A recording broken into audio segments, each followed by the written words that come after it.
1945 August 6 രാവിലെ 8 മണി കഴിഞ്ഞ് 15 ജപ്പാനിലെ ഹിരോഷിമ നഗരം പതിവ് പോലെ ഉണർന്നിരിക്കുന്നു. സ്കൂളിലേക്ക് പോകുന്ന കുട്ടികൾ, ജോലിക്കിറങ്ങുന്ന തൊഴിലാളികൾ, ആശുപത്രികളിലെ ഡോക്ടർമാർ, കടകൾ തുറക്കുന്ന വ്യാപാരികൾ. ആ നഗരത്തിനു മുകളിൽ ഏകദേശം 31,000 അടി ഉയരത്തിൽ അമേരിക്കയുടെ B-29 സൂപ്പർ ഫോർട്ടസ് വിമാനം പറന്നുകൊണ്ടിരിക്കുകയാണ്.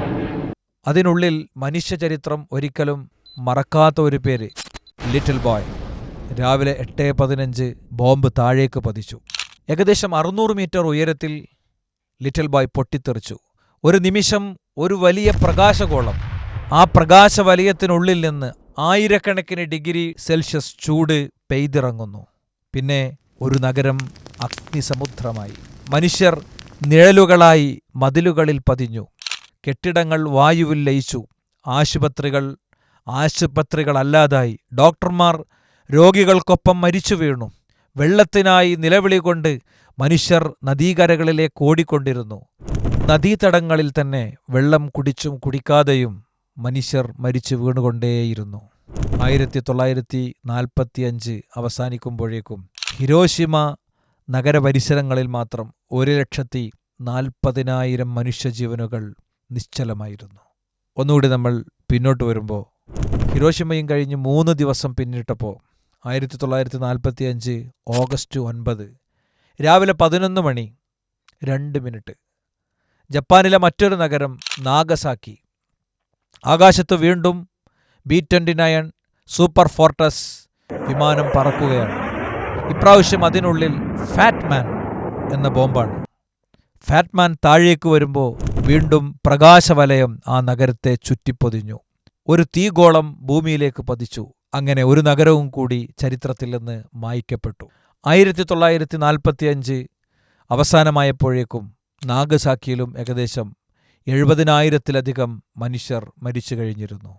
2 നഗരങ്ങളിലുമായി ഏകദേശം 2,10,000 ജീവനുകൾ. പക്ഷേ മരണസംഖ്യ അവിടെ അവസാനിച്ചിരുന്നില്ല. ആ ദിനങ്ങളിൽ ജീവിച്ച് രക്ഷപ്പെട്ടവർ പോലും മരണത്തിൽ നിന്ന് രക്ഷപ്പെട്ടില്ല. അവർ പിന്നെയും മരണത്തിന് കീഴടങ്ങുന്നതാണ് കണ്ടത്. വർഷങ്ങൾക്കു ശേഷം ലുക്കീമിയ ക്യാൻസർ ബാധിച്ചും വികരണ രോഗങ്ങളിൽ അകപ്പെട്ടും മാനസികാഘാതങ്ങൾക്ക് വിധേയരായും ഓരോ ദിവസവും ആ ബോംബുകൾ വീണ്ടും വീണ്ടും മനുഷ്യരെ കൊന്നുകൊണ്ടിരിക്കുകയായിരുന്നു. എന്നിട്ടും ലോകം ഈ സംഭവത്തെ ഓർക്കുമ്പോൾ അതൊരു മതത്തിൻ്റെ ചരിത്രമായോ ഒരു മതത്തിൻ്റെ പേരിലേക്ക് ചേർത്തോ ഓർക്കുന്നില്ല. അത് ഒരു പ്രത്യേക വേദഗ്രന്ഥത്തിലേക്ക് ചേർക്കപ്പെടുന്നില്ല. ഫാറ്റ്മാൻ്റെയും ലിറ്റിൽ ബോയുടെയും പിന്നിൽ പ്രവർത്തിച്ചവർ രാവിലെ ഏത് പ്രാർത്ഥനാമൂർത്തിക്കു മുന്നിലാണ് നിന്നിരുന്നത് എന്നെല്ലാവർക്കും അറിയാം. അവരുടെ മിഷൻ വിജയിച്ചപ്പോൾ അവരാർക്കാണ് സ്തോത്രങ്ങൾ അർപ്പിച്ചത് എന്നെല്ലാവർക്കും അറിയാം. പക്ഷേ ഒരു വിശ്വാസത്തിൻ്റെ പേരിലല്ല നാഗസാക്കിയും ഹിരോഷിമയും ലോകം ഓർക്കുന്നത്. അതൊരു രാഷ്ട്രീയ സൈനിക തീരുമാനത്തിൻ്റെ ഭാഗമായിട്ടാണ്. മനുഷ്യരാശിക്കെതിരായ മഹാദുരന്തമായിട്ടാണ്. അങ്ങനെയാണ് ചരിത്രം അതിനെ രേഖപ്പെടുത്തുന്നത്. പക്ഷേ കഥ അവിടെ അവസാനിക്കുന്നില്ല. ഇതേ മൂർത്തികൾക്ക് മുന്നിൽ പോകുന്നവരും ഇതേ വിശ്വാസങ്ങൾ സ്വീകരിക്കുന്നവരും അതിനെ രാഷ്ട്രീയമായി വ്യാഖ്യാനിച്ചു പോകുന്നവരും ഇന്നും അത് തുടരുകയാണ്. 2ാം ലോക മഹായുദ്ധത്തിന് ശേഷവും അമേരിക്ക നിരവധി യുദ്ധങ്ങളിൽ പങ്കെടുത്തു. കൊറിയൻ യുദ്ധം, വിയറ്റ്നാം യുദ്ധം, ഗൾഫ് യുദ്ധം, അഫ്ഗാൻ യുദ്ധം, ഇറാഖ് യുദ്ധം, സിറിയയിലെ സൈനിക ഇടപെടലുകൾ, മറ്റു പല രാജ്യങ്ങളിലെയും വ്യോമാക്രമണങ്ങൾ. ഈ യുദ്ധങ്ങളിൽ കൊല്ലപ്പെട്ടത് സൈനികർ മാത്രമല്ല, സ്ത്രീകളും കുട്ടികളും വയോധികരും സാധാരണ കുടുംബാംഗങ്ങളും മരണപ്പെട്ടു. നിരവധി മനുഷ്യർ ഭിന്നശേഷിക്കാരായി. നിരവധി മനുഷ്യർക്ക് അവരുടെ സർവ്വതും നഷ്ടപ്പെട്ടു. സ്കൂളുകൾ, ആശുപത്രികൾ, അഭയാർത്ഥി ക്യാമ്പുകൾ, മനുഷ്യന്റെ ഗവേഷണാലയങ്ങൾ, അവന്റെ ജീവിത വികസനത്തിന്റെ കാര്യങ്ങൾ എല്ലാം നഷ്ടപ്പെട്ടു. മനുഷ്യജീവിതത്തിന്റെ വിലയും നിലയും വീണ്ടും വീണ്ടും ചോദ്യം ചെയ്യപ്പെട്ടു. 2001 സെപ്റ്റംബർ 16 അമേരിക്കയിലെ വേൾഡ് ട്രേഡ് സെന്റർ ആക്രമണം. 2001 സെപ്റ്റംബർ 9. അതിനുശേഷം American president George W. Bush, അദ്ദേഹത്തിൻ്റെ ഒരു പ്രഖ്യാപനമുണ്ട്. ഇറാഖിനെ തേടി ആദ്യത്തെ യുദ്ധവിമാനം പറക്കും മുമ്പ് അദ്ദേഹം പറഞ്ഞു, this crusade, this war on terrorism is going to take a while.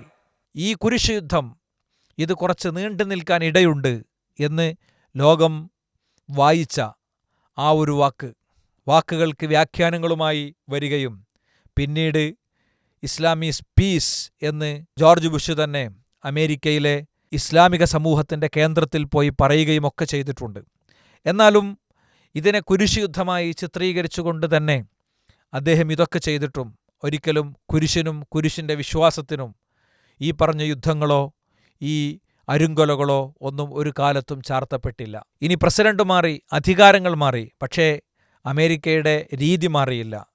ഓരോ പ്രസിഡന്റുമാരും അവർ പ്രഭാതത്തിലും പ്രദോഷത്തിലും അവരുടെ പ്രത്യേക പ്രാർത്ഥനാ ദിനങ്ങളിലും ഏത് മൂർത്തിയുടെ അടുത്തേക്കാണ്, ഏത് വിശ്വാസത്തിൻ്റെ ഭാഗമായിട്ടാണ് ജീവിക്കുന്നത് എന്നൊക്കെ ലോകത്തിനറിയാം. ലോകത്തിൻ്റെ വിവിധ ഭാഗങ്ങളിൽ അമേരിക്കയുടെ ആക്രമണങ്ങൾ വീണ്ടും വീണ്ടും തുടർന്നു.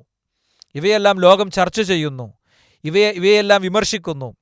തെരുവുകളിൽ മനുഷ്യർ നിറയുന്നു. പക്ഷേ ഇതൊന്നും അമേരിക്കയുടെ യുദ്ധങ്ങളെയൊന്നും അവരുടെ നേതാക്കളുടെ പ്രവർത്തികളെയൊന്നും ക്രൈസ്തവ വിശ്വാസത്തിൻ്റെ പേരിലോ യേശുക്രിസ്തുവിൻ്റെ പാഠ്യപദ്ധതിയുടെ പേരിലോ ഒരിക്കലും വിലയിരുത്തപ്പെട്ടില്ല. ഇത് ബൈബിളിൻ്റെ ഉപദേശങ്ങളാണെന്ന് ലോകം പറഞ്ഞില്ല. ഇതിൻ്റെ എല്ലാം ഉത്തരവാദിത്തങ്ങൾ രാഷ്ട്രീയമായി വ്യാഖ്യാനിക്കുകയും ഭരണാധികാരികളുടെ ചുമലിൽ കെട്ടി കാര്യങ്ങൾ നിർവഹിക്കപ്പെടുകയും ചെയ്യുന്നു. അപ്പോൾ അതേ നീതിയും അതേ നിർവഹണവും അതേ മാനദണ്ഡവും മറ്റെല്ലാ മതങ്ങൾക്കും ബാധകമാകേണ്ടതല്ലേ? നിരപരാധിയെ കൊല്ലുന്നത് മനുഷ്യരാശിക്കെതിരായ കുറ്റമാണെന്ന് പഠിപ്പിക്കുന്ന, ഒരാളുടെ ജീവൻ രക്ഷിച്ചാൽ മുഴുവൻ മനുഷ്യരുടെയും ജീവൻ രക്ഷിച്ചതിന് തുല്യമാണെന്ന് പറയുന്ന, യുദ്ധഭൂമിയിലാണെങ്കിൽ പോലും സ്ത്രീകളെയും കുഞ്ഞുങ്ങളെയും വയോധികരെയും കൊല്ലരുതെന്ന് പഠിപ്പിക്കുന്ന, വിളകളും ഫലവൃക്ഷങ്ങളും അനാവശ്യമായി നശിപ്പിക്കരുത്, അത് യുദ്ധത്തിൻ്റെ ഭാഗമാണെങ്കിൽ പോലും വിളകളും ഫലവൃക്ഷങ്ങളും സാമ്പത്തിക സ്രോതസ്സുകളും നശിപ്പിക്കരുതെന്ന് പഠിപ്പിക്കുന്ന, ആരാധനാലയങ്ങൾ തകർക്കരുതെന്നും അവിടെ പ്രാർത്ഥനയിൽ കഴിയുന്ന മനുഷ്യരെ ആക്രമിക്കരുതെന്നും പഠിപ്പിക്കുന്ന ഒരാളുടെ അഭാവത്തിൽ അദ്ദേഹത്തിനെതിരിൽ അപകീർത്തികരമായ പരാമർശങ്ങൾ നടത്തരുതെന്നും മനുഷ്യന്റെ അഭിമാനത്തിന് അപാലയത്തോളം സ്ഥാനമുണ്ടെന്നും ബോധ്യപ്പെടുത്തുന്ന, പണിയായുധങ്ങൾ പോലും മറ്റൊരാൾക്ക് അപകടം വരുത്തും വിധം അതിൻ്റെ മുനയും കൂർപ്പും പുറത്തേക്കിടരുതെന്ന് നിർദ്ദേശിക്കുന്ന, വിശക്കുന്ന അയൽക്കാരനെ അവൻ്റെ മതം നോക്കാതെ ഭക്ഷണം കഴിപ്പിക്കണം, ഇല്ലെങ്കിൽ അത് വിശ്വാസത്തെ ബാധിക്കുന്നതാണെന്ന് ബോധ്യപ്പെടുത്തുന്ന, ഇങ്ങനെയുള്ള 1000 പാഠങ്ങൾ പകരുന്ന പ്രവാചകൻ സ്വല്ലല്ലാഹു അലൈഹി വസല്ലമ തങ്ങളും വിശുദ്ധ ഖുർആനും പക്ഷേ ലോകത്തിൻ്റെ മുന്നിൽ എന്നും തീവ്രവാദവും ഭീകരവാദവുമാണ്. പ്രവാചകനെയും ഖുർആനിനെയും നിരന്തരം തീവ്രവാദത്തിൻ്റെ ഭീകരവാദത്തിൻ്റെ ടാഗുകൾ അണിയിക്കുന്ന ലോകത്തോടാണ് നാഗസാക്കി ഹിരോഷിമ ദിനത്തിൽ നമ്മൾ ഈ ചോദ്യങ്ങൾ ഉന്നയിക്കുന്നത്.